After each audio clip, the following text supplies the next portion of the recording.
बिस्मिल्लाहिर्रहमानिर्रहीम। ये मैंने एक वीडियो बनाई थी मोबाइल के मुख्तलिफ़ कंपोनेंट्स की पहचान के बारे में और उनकी कुछ डिटेल के बारे में। तो थोड़ी सी चीज़ें कुछ रह गई थी, तो मैं समझता हूँ कि उन चीज़ों को बयान करना और समझना बहुत ज़्यादा ज़रूरी है।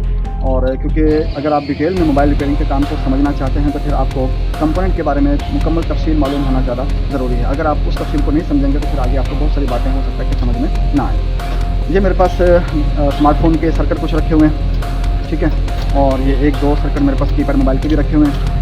अब इन मोबाइल्स के जो सर्किट्स हैं इनके अंदर बहुत सारे कंपोनेंट लगे हुए हैं। मैंने ये डिटेल के साथ बताया था कि आपके मोबाइल के अंदर कोई भी पुर्जा लगा हुआ है, कोई भी पार्ट लगा हुआ है, वो एक कंपोनेंट है, सही है। मैंने ये भी बताया था कि बहुत सारे हमारे जो यूट्यूबर दोस्त हैं, भाई हैं, वो पाकिस्तानी हैं या इंडियन हैं, उन्होंने कंपोनेंट की एक डिटेल बनाई हुई है, अपनी एक इस्तिलाह बनाई हुई है कि वो कैपेसिटर्स को, रजिस्टर्स को वो कंपोनेंट कहते हैं, लेकिन ऐसा नहीं है। अगर आप इनकी जो बनाने वाली कंपनीज़ हैं आप उनको भी देखें और बेसिक कंसेप्ट भी समझें तो उसके अंदर आपको पता चलेगा कि हर वो पुर्जा जो मोबाइल के अंदर लगा वो एक कंपोनेंट है, ठीक है। इन सारे कंपोनेंट से मिलकर एक सेक्शन बनता है, फिर मुख्तलिफ सेक्शन से मिलकर एक आपके पास डिवाइस तैयार होती है। डिवाइस कोई भी हो, उसके अंदर जितने भी पार्ट्स होते हैं वो एक कंपोनेंट कहलाते हैं। भले आपके पास टीवी है, आपके पास रेडियो है, आपके पास इलेक्ट्रिक आयरन है, आपके पास दुनिया की कोई भी डिवाइस है जो मुख्तलिफ पुर्जों को जोड़कर बनाई जाती है, तो उस डिवाइस के अंदर लगे हुए जितने भी पुर्जे होते हैं वो उसके मुख्तलिफ कंपोनेंट होते हैं, ठीक है। अच्छा, मैंने फिर कंपोनेंट के बारे में आपको बताया था कि कंपोनेंट की दो किस्में हैं। एक सिंपल कंपोनेंट है। सिंपल कंपोनेंट वो कंपोनेंट होते हैं जिनको आप कनेक्टर कंपोनेंट भी कहते हैं, कि वो सिर्फ कनेक्शन का काम करते हैं। ये जो वैल्यू पीछे से लेते हैं सेम वही वैल्यू आगे दे देते हैं, इनका अपना कोई काम नहीं होता है, ठीक है। ना ये करंट को मॉडिफाई करते हैं, ना कम करते हैं, ना ज़्यादा करते हैं, ना रोकते हैं, ये कुछ नहीं करते। अगर ये अपनी सही हालत में हो तो ये जो वैल्यू, जो सिग्नल, जो करंट पीछे से लेते हैं सेम वही वैल्यू, वही करंट, वही फ्रीक्वेंसी वो आगे पास कर देते हैं और ना उसमें कोई कमी करते हैं, ना कोई ज़्यादती करते हैं, ना उसे चेंज करते हैं, कुछ भी नहीं करते। मैंने बताया था जैसे आपके पास चार्जिंग का जैक है, आपके पास हैंड फ्री का जैक है, आपके पास बैटरी का टर्मिनल है, आपके पास कोई भी FPC कनेक्टर है, कैमरे का कनेक्टर है, LCD का कनेक्टर है, B2B कनेक्टर है, कोई भी कनेक्टर है। जैसे ये कनेक्टर है, ये बैटरी टर्मिनल है, ठीक है, और ये कैमरे के कनेक्टर हैं। इसी तरह आपके पास चार्जिंग का जैक होता है, जैसे मैं आपको यहाँ कीपैड मोबाइल में दिखाऊंगी, चार्जिंग का जैक है।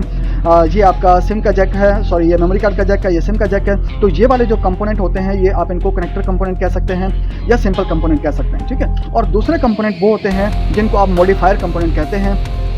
मॉडिफायर कंपोनेंट वो कंपोनेंट होते हैं जिनको जो वैल्यू मिलती है वो सेम वही वैल्यू आगे नहीं देते, बल्कि उनमें किसी न किसी तरह की कोई ना कोई तब्दीली करते हैं, उसको मॉडिफाई करते हैं। अगर उनको पीछे से करंट मिल रहा है तो वो आगे सेम वही करंट आगे नहीं देंगे, बल्कि उस करंट को या कम करेंगे या ज़्यादा करेंगे या चेंज करेंगे और उसके डायरेक्शन चेंज करेंगे, कुछ ना कुछ वो तब्दीली करेंगे, सही है। सेम इसी तरह बहुत सारे कंपोनेंट होते हैं जिनको फ्रीक्वेंसी मिलती है, जिनको कुछ करंट मिलता है, जिनको कुछ सिग्नल्स मिलते हैं, तो वो उसको मॉडिफाई करके आगे देते हैं, तो उनको हम मॉडिफायर कंपोनेंट कहते हैं। मॉडिफायर कंपोनेंट जैसे आपके पास रेजिस्टर है, वो करंट को लिमिट करता है, कम करता है। आपके पास कैपेसिटर है जो करंट को फिल्टर करता है या सिग्नल्स को फिल्टर करता है। आपके पास क्रिस्टल होता है जो कि करंट को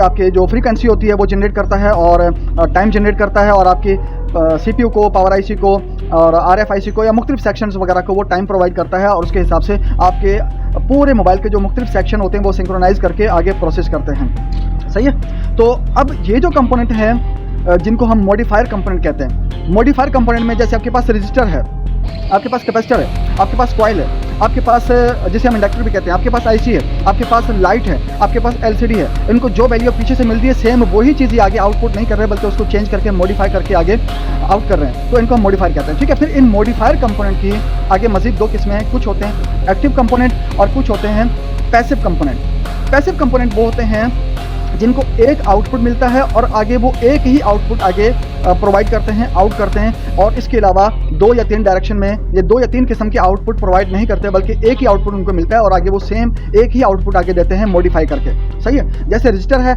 इसको पीछे से कोई करंट मिलेगा, ये आगे करंट देंगे लेकिन कम करके देंगे, लेकिन एक ही डायरेक्शन में, एक ही वैल्यू में, एक ही स्टेटस में करंट देंगे, 3-4 किस्म के करंट आगे नहीं देंगे, सही है। ऐसे आपका कैपेसिटर है, कैपेसिटर को पीछे से करंट मिलेगा, ये उसको सिर्फ फिल्टर करेगा और आगे दे देगा, या करंट को स्टोर करेगा और आगे दे देगा, लेकिन उसका जो आउटपुट होगा वो एक ही होगा, वो 3 या 4 किस्म का आउटपुट नहीं होगा, सही है। इसी तरह आपका क्रिस्टल है, क्रिस्टल जो आगे आउटपुट देता है वो भी उसका एक ही होता है, वो 3-4 किस्म के आउटपुट नहीं होते। हर क्रिस्टल का एक ही आउटपुट होता है, वो टाइम जनरेट करता है, फ्रीक्वेंसी जनरेट करता है, फिर वो फ्रीक्वेंसी जो होती है वो आपकी CPU को जाती है या पावर IC को जाती है या RFIC को जाती है, किसी भी सेक्शन में जाती है, तो वो एक ही आउटपुट होता है जो जो आपका क्रिस्टल होता है वो आपको प्रोवाइड करके देता है आपके मुख्तलिफ सेक्शन को अपना काम प्रोसेस करने के लिए। सही है, तो ये हो गए हमारे पैसिव कंपोनेंट, जिनका काम होता है एक ही आउटपुट लेना और आगे एक आउटपुट दे देना। ना ये आउटपुट को डायरेक्शन चेंज करते हैं और ना उनको एक से ज़्यादा चीज़ों में मॉडिफाई कर सकते हैं, एक से ज़्यादा वैल्यूज़ में मॉडिफाई कर सकते हैं। ठीक है, और मैंने बता दिया जैसे आपके पास रजिस्टर है, आपके पास कैपेसिटर है, आपके पास क्रिस्टल है, थर्मिस्टर है, तो इनका एक ही आउटपुट होता है। और एक चीज़ और भी है कि इनको अपने लिए अलग से पावर नहीं चाहिए होती है, जबकि जो एक्टिव कंपोनेंट हैं उनको चलने के लिए अलग से पावर भी चाहिए होती है। जैसे आपके पास आईसी है, आपके पास डायोड है, आपके पास ट्रांजिस्टर होता है, ये वो कंपोनेंट होते हैं जिनको चलने के लिए अलग से पावर चाहिए होती है। ठीक है, और ये जो कंपोनेंट होते हैं, ये कंपोनेंट एक्टिव कंपोनेंट होते हैं। ये एक आउटपुट लेते हैं और उस एक आउटपुट से एक इनपुट लेते हैं और एक से ज़्यादा आउटपुट जनरेट कर सकते हैं, उनको कंट्रोल कर सकते हैं, उनको रोक सकते हैं, उनको कम कर सकते हैं, उनको ज़्यादा कर सकते हैं और अपने हिसाब से उनको मॉनिटर कर सकते हैं। जिसमें आपके आईसीज भी हैं, आपके पास ट्रांजिस्टर है जो कि स्विचिंग का काम भी करता है और एम्पलीफाई का काम भी करता है। तो ये जो कंपोनेंट होते हैं ये एक्टिव कंपोनेंट होते हैं। तो एक्टिव कंपोनेंट का काम क्या होता है, ये एक इनपुट लेकर एक से ज़्यादा आउटपुट जनरेट कर सकते हैं और आउटपुट में वैल्यूज़ को, सिग्नल्स को, फ्रीक्वेंसी को या किसी भी वैल्यू को जनरेट कर सकते हैं, उसको लिमिट कर सकते हैं, कंट्रोल कर सकते हैं, किसी भी तरह से प्रोसेस कर सकते हैं और इनको चलने के लिए अलग से पावर भी चाहिए होती है। तो ये मेरी कंपोनेंट की डिटेल हो गई। आगे इंशाल्लाह मैं क्रिस्टल के ऊपर डिटेल के साथ वीडियो बनाने जा रहा हूँ। क्रिस्टल का बहुत गहरा ताल्लुक होता है आपके सिग्नल्स के साथ, आपके मोबाइल के ऑन होने या डेड होने के साथ, आपके मोबाइल के जो लोगो पे हैंग हो जाता है उसके साथ, और बहुत सारे कामों में क्रिस्टल का बहुत बड़ा किरदार होता है। अगर क्रिस्टल आपके मोबाइल में ना हो तो आपका मोबाइल कभी भी प्रॉपर वर्क नहीं कर सकता।